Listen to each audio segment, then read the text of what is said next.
All repairs are complete on this beautiful Pioneer SX-737, so I'll go ahead and listen to it one last time before it leaves the shop. Dreadlocks can smoke and pipe in peace. Too much informers and too much bees.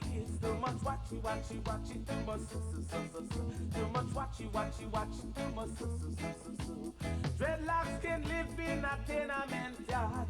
Dreadlocks can live in a tenement yard. Can't penetrate in a tenement yard. Can't penetrate in a tenement yard.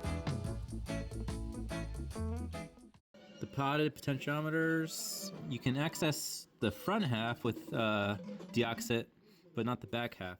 For example, just trying to stick something skinny in there to pry it.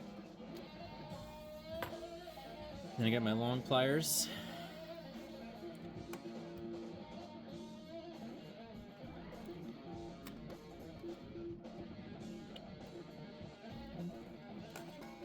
You can grab the back plate off. There we go.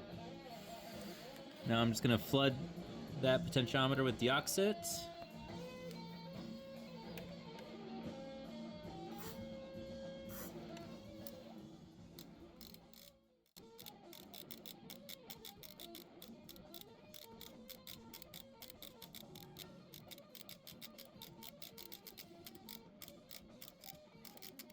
Pretty good.